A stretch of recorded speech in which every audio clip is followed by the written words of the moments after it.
Learner B, I am Shivani Chauhan. Class 8th maths PT1 का question paper पूरा का पूरा सॉल्व्ड है और इसका जो PDF है वो आपको मिल जाएगा हमारे टेलीग्राम ग्रुप पर। विज़िट करके ज़रूर डाउनलोड कीजिएगा वहाँ से, क्योंकि सारा सल्यूशन अवेलेबल है और यहाँ पर अच्छे से आप एक्सप्लेनेशन को समझ लीजिए। तो देखिए स्टार्ट करते हैं। पहला क्वेश्चन है, what is additive identity of a rational number. तो किसी भी रेशनल नंबर की एडिटिव आइडेंटिटी क्या होती है? ज़ीरो होती है। यानी कि आप किसी भी रेशनल नंबर में अगर आप ज़ीरो को ऐड करेंगे तो वो रेशनल नंबर फिर से वही का वही बन जाएगा। तो इसलिए रेशनल नंबर की एडिटिव आइडेंटिटी क्या है? ज़ीरो। नेक्स्ट देखिए, सॉल्व करना है 14y - 8 = 13 को। तो देखो आप इस तरीके से सॉल्व करेंगे कि 14y - 8 = 13 लिख देंगे। हमें सॉल्व करना होता है, यानी कि हमें वैल्यू निकालनी होती है। यहाँ पर हमें y की वैल्यू निकालनी है, तो जिसकी वैल्यू निकालनी होती है उसको हम लोग अकेला छोड़ते हैं, तो y को अकेला छोड़ना है। तो यहाँ पर -8 था, = से जब हम इसको दूसरी तरफ भेजते हैं ना तो ये प्लस का 8 हो जाता है। तो 13 + 8 क्या होगा? 13 + 8 होगा 21। अब क्योंकि y 14 के साथ मल्टीप्लिकेशन में है, इक्वल टू से दूसरी तरफ जब ये 14 जाएगा तो डिवीजन में पहुंच जाएगा। तो y की वैल्यू हमारे पास आ जाएगी 21/14। नेक्स्ट देखिए जो क्वेश्चन है, what is the angle sum of a convex polygon with a number of sides n। तो इसका आंसर है n - 2 × 180। तो ये आप लोगों को ना याद कर लेना है, n - 2 × 180। आपसे इस तरह के क्वेश्चन भी पूछे जा सकते हैं कि भाई फॉर्मूला ही लिखने को आ जाए, MCQ में आ जाए, या फिर n की वैल्यू दे रखी हो तो आपको सॉल्व करने को भी आ जाएगा। नेक्स्ट है, what is the minimum interior angle possible for a regular polygon. Regular polygon के लिए मिनिमम इंटीरियर एंगल्स जो पॉसिबल हैं वो है 60 डिग्री। अब सेक्शन बी पे देखिए, write two quadrilaterals which have 4 sides of equal length. तो स्क्वायर ऑफ रोम्बस। फिर 4 राइट एंगल्स होते हैं, तो भाई वो होते हैं रेक्टेंगल और स्क्वायर में। नेक्स्ट है, how many sides does a regular polygon have if the measure of exterior angle is 24 degree. तो इस तरीके से देखिए आप लोग सॉल्व करेंगे। Let number of sides of the polygon हम n मान लेंगे। सम ऑफ एक्सटीरियर एंगल्स जो होते हैं वो हमें पता है पॉलीगन के, वो 360 डिग्री होते हैं। तो नंबर ऑफ साइड्स निकालने का फॉर्मूला हमारे पास बनता है side of exterior angles, sum of exterior angles upon each interior angle. तो हमें इंटीरियर एंगल बता रखा है कि 24 है, तो 360/24 हम लोग कर देंगे तो हमारे पास आंसर आ जाएगा 15 डिग्री। तो हाउ मेनी, तो इसमें अगर कि हर इंटीरियर एंगल 24 है तो एक्सटीरियर एंगल की वैल्यू हमारे पास क्या आ जाएगी? यहाँ पर 15 आ जाएगी। अब क्वेश्चन नंबर हम लोग देख लेते हैं 7।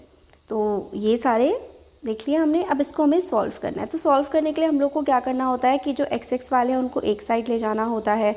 तो 5x, 3 को हम = से इस तरफ ले जाएंगे तो ये -3x हो जाएगा। अब यहाँ पे 5 था तो हम 9 को इधर लेकर के आएंगे तो ये -9 हो जाएगा। ऐसा क्यों किया है हमने?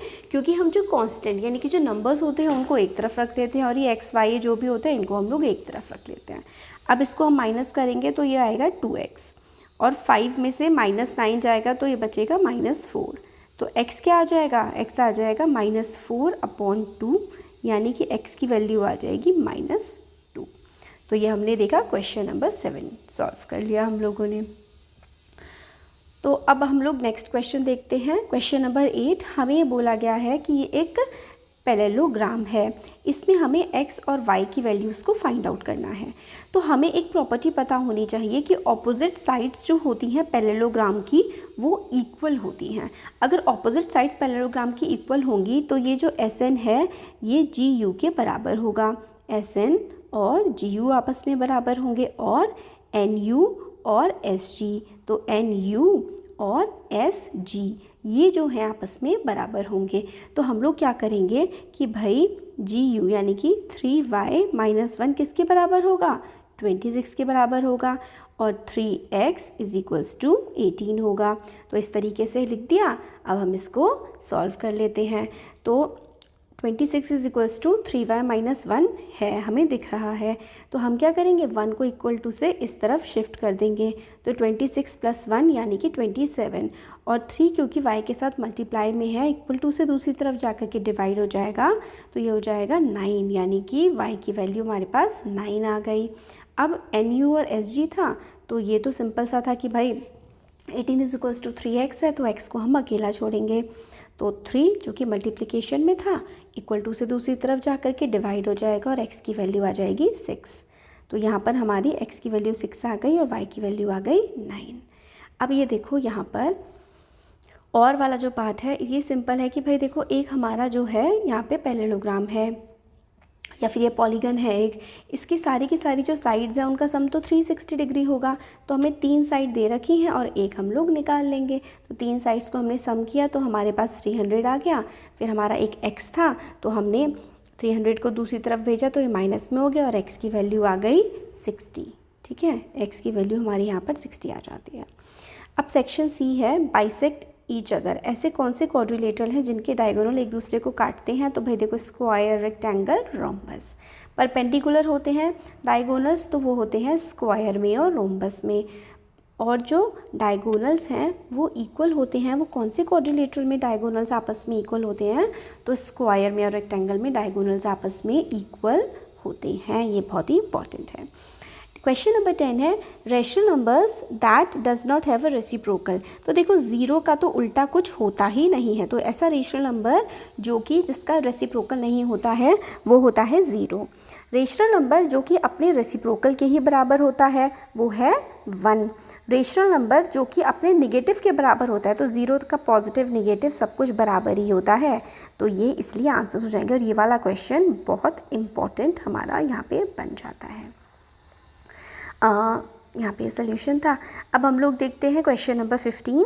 इसमें हम लोगों को बोला गया है कि x, y और z की वैल्यू फाइंड आउट करनी है। तो भाई देखो मैं बहुत ही सिंपल सा बताऊँ कि इन सब की वैल्यू आएगी 360 degree. Sum of exterior angles of polygon. जो एक्सटीरियर एंगल्स होते हैं ना पॉलीगन के, उनका जो सम आता है वो ना 360 डिग्री आता है। देखो ये वाला हमारा 30 है, ये वाला 90 है।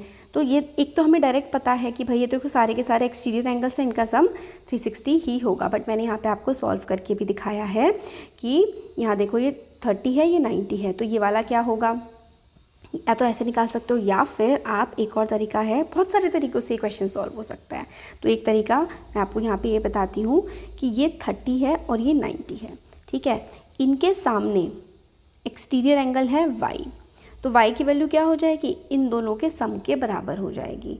Exterior angle of a triangle is equal to sum of its opposite sides, ये प्रॉपर्टी होती है। तो y की वैल्यू हमारे पास इस तरीके से 120 आ जाएगी। अब ये देखो ये क्या है, लीनियर पेयर बना रहे हैं, इस तरीके से लाइन जा रही है और ये 90 है, तो ये क्या हो जाएगा 180 - 90, यानी कि ये भी 90 हो जाएगा।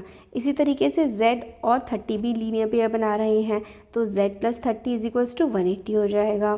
तो z की वैल्यू आ जाएगी 180 - 30 यानी 150। अब x, y, z को जब हम ऐड करेंगे ना तीनों को, तो हमारे पास 360 डिग्री आ जाएगा। क्यों आया 360 डिग्री? देखो हम लोग डायरेक्ट भी हमें पता था कि sum of exterior angle of a triangle जो होता है वो 360 डिग्री ही होता है, बट हमने सॉल्व भी इस तरह से करके आपको दिखा दिया है। अब क्वेश्चन नंबर 16 जो है, क्वेश्चन नंबर 16 में हमें बोला गया है name the property of multiplication of rational numbers illustrated by the following statement. तो ये वाले जो स्टेटमेंट हैं ये हमें बताने हैं कि इनकी प्रॉपर्टी क्या है। तो देखो यहाँ पर a × b, ये ऐसे है ना, a × b is equals to b × a, तो ये कम्यूटिविटी है मल्टीप्लिकेशन की। यहाँ पे देखो अगर हम इसको a माने, इसको b माने और इसको c माने, तो ये वाला देखो ये a आ गया, ये b आ गया, है ना, और ये देखो a आ गया और c आ गया। इस तरीके से इन लोगों ने जो है वो एक्ट किया है। तो ये क्या हो गई? ये हो गई डिस्ट्रीब्यूटिव प्रॉपर्टी कि a × b + c क्या बन गया? a × b और a × c बन गया। ये डिस्ट्रीब्यूटिव प्रॉपर्टी होती है। नेक्स्ट देखिए, नेक्स्ट वाला अगर हम देखिए तो इसको a माने, इसको हम b माने और इसको c माने, तो a × b × c था। फिर अब ये क्या हो गया? a × b ब्रैकेट में आ गया, ये वाला ऐसे था, और बाहर हमारा c चला गया। तो ये एसोसिएटिव प्रॉपर्टी होती है कि a × ब्रैकेट में b × c is equals to a × b bracket में और × c। ये हमारी होती है एसोसिएटिव प्रॉपर्टी, ये एसोसिएटिविटी होती है, ये डिस्ट्रीब्यूटिव प्रॉपर्टी होती है। और ये वाली ऊपर वाली a × b is equals to b × a commutativity होती है। फिर उसके बाद यहाँ पर देखो ज़रा कि ये मल्टीप्लिकेटिव आइडेंटिटी है। क्यों? क्योंकि a into 1 is equals to a is equals to 1 into a, ये सारी ये होती है मल्टीप्लिकेटिव आइडेंटिटी। a मैं क्यों लिख रही हूँ? कोई सा भी नंबर यहाँ पर हो सकता है। तो ये हमारा हो गया क्वेश्चन नंबर 16। अब हम लोग क्वेश्चन नंबर, अच्छा ये उल्टे ऊपर नीचे हो गए थे, चलिए कोई नहीं। क्वेश्चन नंबर 11 जो है ये देख लेते हैं। इसमें जो है हम लोगों को बोला गया है कि भाई x की वैल्यू फाइंड आउट करो, ये वाले x की वैल्यू फाइंड आउट करनी है। तो यहाँ पर हम डायरेक्टली वही वाली प्रॉपर्टी लगाएंगे कि sum of exterior angle of a polygon is 360 degree, यानी कि जितने भी हैं ये सबका सम हम कर देंगे कि भाई देखो ये 70 है और ये x है, और ये वाला देखो जब ऐसा साइन बना होता है तो ये 90 होता है, ये 60 है, ठीक है, और ये वाला साइन बना है तो ये 90 होता है। इन सब का जो सम होता है ना ये 360 डिग्री ही होता है। इन सब का सम होता है बच्चों 360 degree. Sum of exterior angles of a polygon is 360 degree. तो ये प्रॉपर्टी होती है। तो सबको हमने ऐड किया तो 310 आ गया। तो x की वैल्यू हमारे पास, हमने फिर 360 में से 310 को माइनस कर दिया तो x की वैल्यू हमारे पास आ गई 50। तो ये प्रॉपर्टी बहुत ज़्यादा इंपॉर्टेंट है, आपके एग्जाम में इस रिलेटेड क्वेश्चन ज़रूर आएगा, ध्यान से करके जाइए। अब ये हमारी लीनियर इक्वेशन गिवन है, इसको हम लोगों को सॉल्व करना है। तो देखो लीनियर इक्वेशन को सॉल्व करने के कई सारे तरीके होते हैं। अब जैसे ये दे रखा है x-5 अपॉन में 3 है और x-3 अपॉन में 5 है, तो इनको हम लोग क्या करेंगे, इनका हम लोग कर देंगे क्रॉस मल्टीप्लिकेशन। तो x-5 की मल्टीप्लाई करोगे आप 5 से और x-3 की मल्टीप्लाई आप लोग करोगे 3 से, तो ये हो जाएगा 5x और 5 5 ज़ा 25 और ये 3x और 3 3 ज़ा 9। ठीक है, हमने खोल दिया। अब ये जो x वाले हैं इनको आप लोग ले जाओगे एक साथ और जो नंबर वाले हैं ये इनको एक साथ। ये देखो 25 प्लस माइनस का था, इधर आके प्लस का हो जाएगा। ये हो जाएगा 2x और 25 में से जब 9 जाता है तो बचता है 16, तो x जो है वो हो जाएगा 8, क्योंकि 16 को आप 2 से डिवाइड करोगे तो आंसर 8 आएगा। तो इस तरीके से आप लोग को ये सॉल्व करना है। मैंने यहाँ पे भी कर दिया और यहाँ पे आपको जो है क्रॉस मल्टीप्लाई और ऐसे करके पूरा सॉल्व करके दिखाया हुआ है।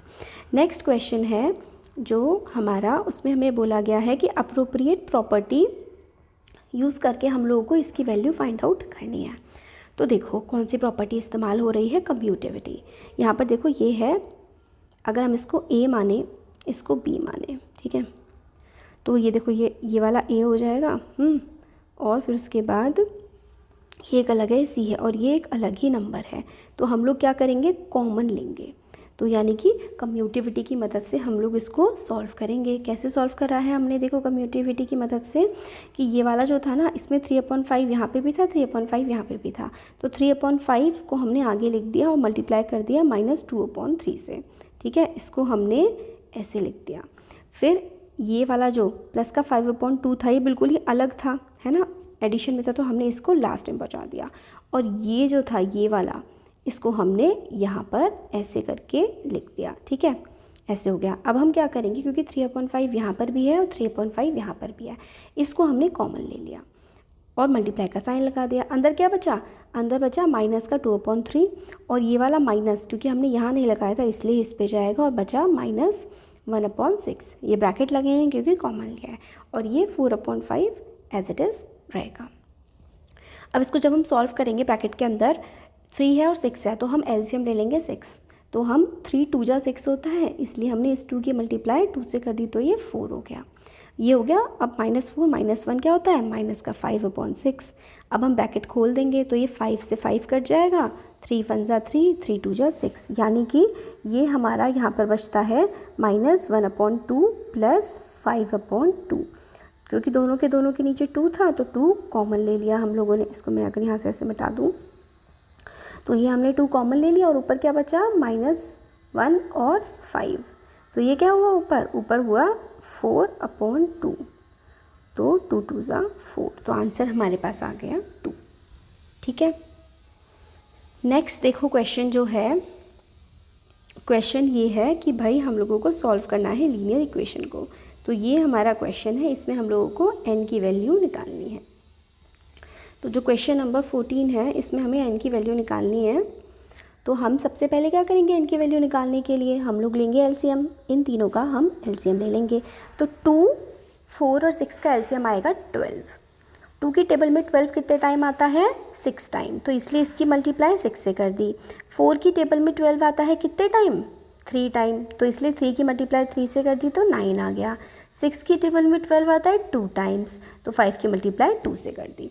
अब इसको सॉल्व किया तो देखो यहाँ पे ये प्लस वालों को ऐड कर लो पहले तो 6n और 2n क्या हो गया ऐड करके 8n, और 8n में से 9n जाएगा तो बचेगा माइनस का n, तो -n/12 इज इक्वल्स टू 21।